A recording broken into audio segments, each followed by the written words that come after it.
안녕하세요. 현재 경기도에 살고 있는 30대 남성입니다.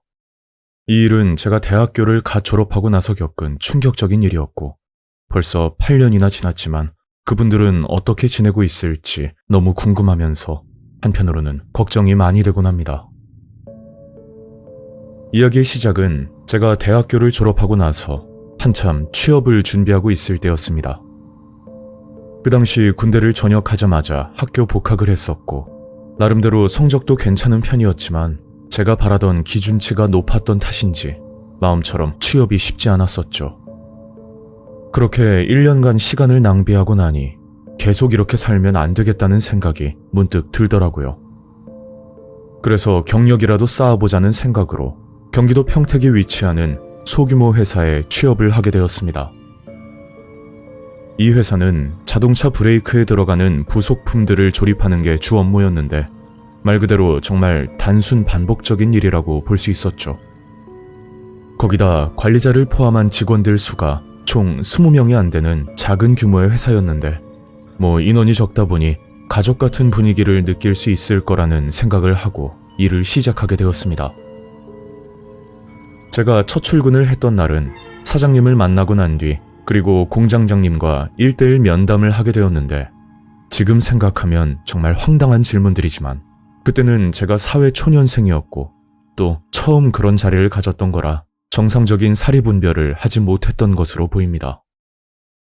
공장장님은 저를 처음 보자마자 2가지 질문을 하셨는데 아직도 기억이 생생하네요.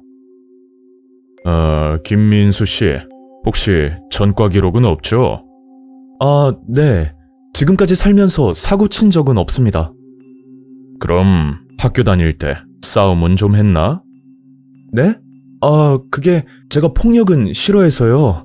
그냥 조용하게 지냈습니다.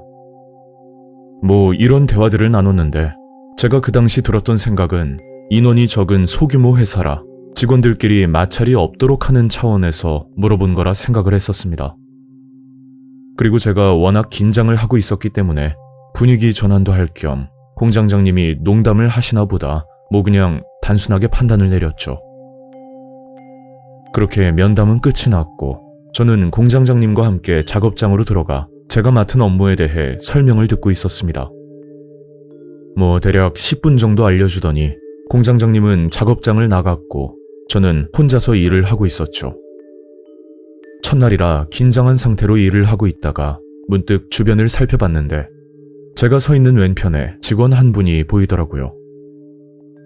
그런데 얼굴 표정과 몸짓을 보니 정상적인 일반인은 아닌 것 같아 보였는데 단순 반복을 하는 일이니 몸이 불편하신 분들도 충분히 할 수 있는 작업이라 크게 이상하다는 느낌은 들지 않았습니다.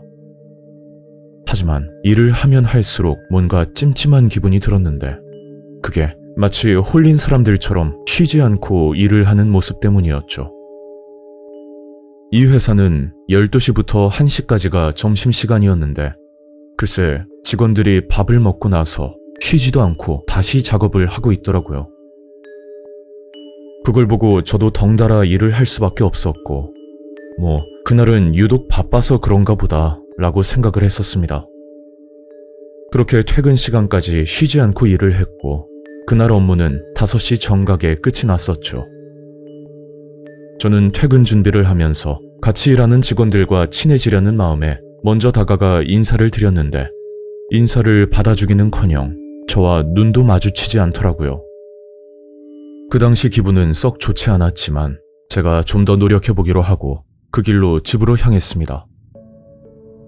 다음 날도 어제와 마찬가지로 직원들은 말 한마디도 없이 일만 하고 있었는데 제가 밥을 먹으면서 말을 걸어도 끝내 대답을 해주지 않았죠. 그리고 그날 퇴근 준비를 하면서 왜 직원들이 말을 하지 않았는지 그제야 이유를 알게 되었습니다. 그게 여기서 일하는 직원들의 대다수가 소리를 듣지 못하는 청각장애인이었던 거죠.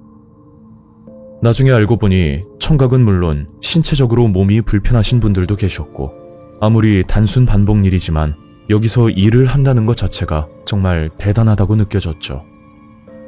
그날부터 같이 일하는 직원분들께 음료수도 건네고 혹여나 힘을 쓰는 일이 있으면 먼저 나서서 도와드리곤 했었습니다. 그렇게 3개월 차 정도 되었을 때 직원분들도 서서히 마음을 열기 시작했고 알게 모르게 저를 많이 챙겨준다는 느낌을 받으며 일을 할 수가 있었죠. 일단 일을 시작했으니 1년은 해보자는 마음으로 열심히 출근을 했었습니다. 그리고 일을 한 지 거진 반년 정도 지났을 때 공장장님이 저를 사무실로 호출했고 저는 생각지도 못한 뜻밖의 기회를 얻게 되었죠.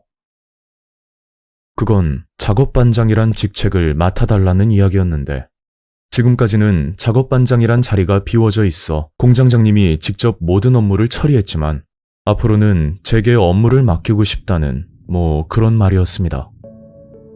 그리고 반년 동안 저를 지켜본 결과 근태도 우수하고 무엇보다 직원들과 트러블 없이 잘 지내는 모습을 보고 사장님과 의논 끝에 제안을 하셨다고 말씀을 하시더라고요. 솔직히 그 말을 듣고 좀 부담스럽게 느껴졌었는데 제가 알기로 이 회사에서 10년간 근무를 하신 분도 현재 직원으로 있는 마당에 고작 6개월 근무 경력으로 작업반장을 맡는다는 건 누가 봐도 부담이 될 수밖에 없었죠.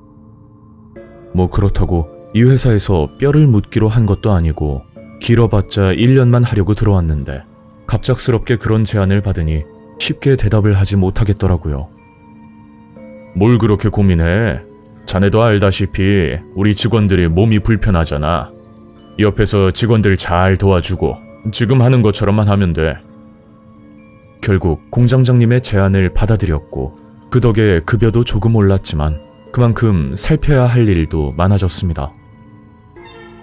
일반 직원일 때는 그날 작업만 끝나면 곧장 퇴근을 할 수 있었지만 작업반장이 되고 나니 그날 생산한 물량을 파악하고 설비 부분에 문제가 있는지도 살펴봐야 했었죠. 그리고 최종적으로 작업 보고서를 작성하고 공장장님께 보고한 뒤 퇴근을 하는 시스템이었습니다. 급여가 올라갔으니 그만큼 일을 하는 건 당연한 이치이고 업무에 대해서는 크게 불만은 없던 상황이었죠. 하지만 작업반장이 되고 며칠이 지났을 때쯤 정말 충격적인 일을 겪게 됩니다. 그날도 마찬가지로 저는 작업 보고서를 들고 결제를 받기 위해 공장장님 사무실로 향하던 중이었죠. 이 회사의 구조를 잠깐 말씀드리자면 작업장 뒤편에 작은 2층 건물이 하나 있었는데 1층에는 직원 휴게실과 그리고 옷을 갈아입는 탈의실이 있었고 2층에는 공장장님 사무실, 그 옆으로는 사장님의 사무실이 있는 구조였습니다. 저는 2층으로 올라가 공장장님 사무실 문을 열었더니 직원분 중에 박씨 아저씨라고 굉장히 일을 잘하시는 분이 계셨는데 글쎄 박씨 아저씨가 사무실 구석에서 무릎을 꿇고 앉아있더라고요.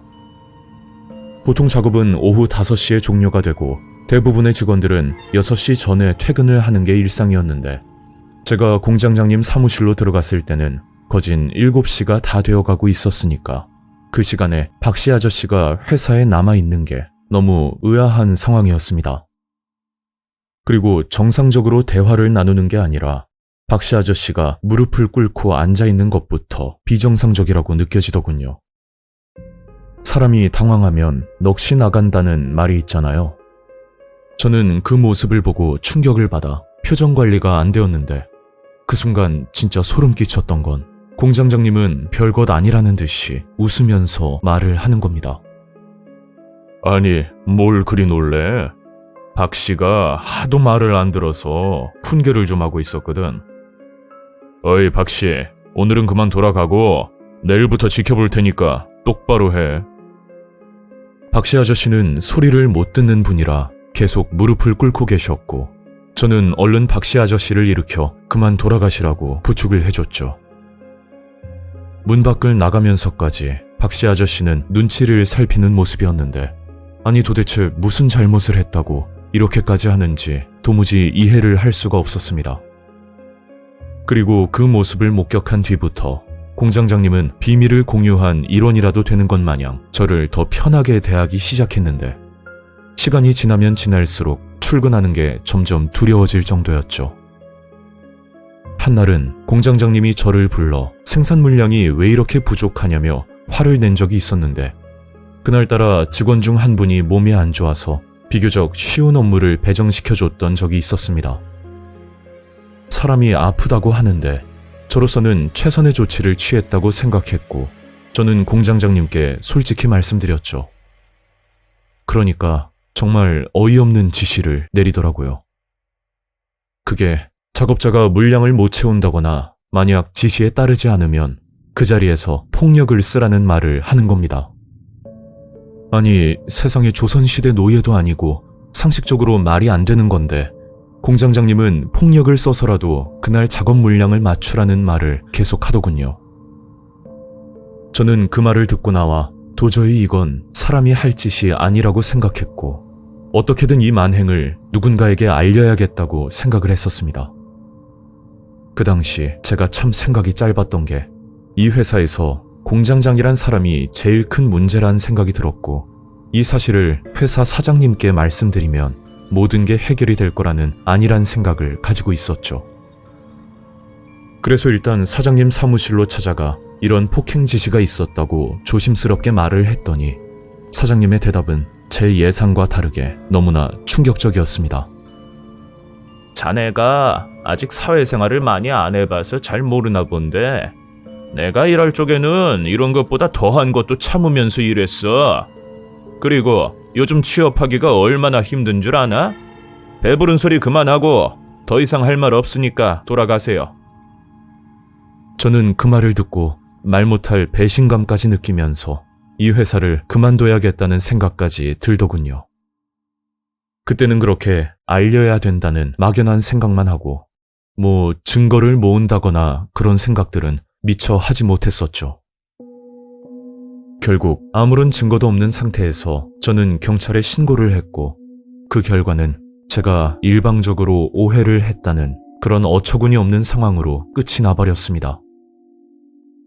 일단 명확한 증거가 없으니 당사자의 진술을 믿을 수밖에 없었고 훈계를 받고 있던 박씨 아저씨마저도 맞은 적이 없다는 의사를 밝혔다고 하더군요. 제가 생각하기에는 직원들이 폭력을 당했다고 있는 그대로 진술을 한다면 당장 직업을 잃게 될 확률이 높고 특히나 이런 분들은 다른 곳에서 취업을 하기 힘든 사람들이기 때문에 더더욱 거짓말을 할 수밖에 없다는 느낌이 강하게 들었습니다.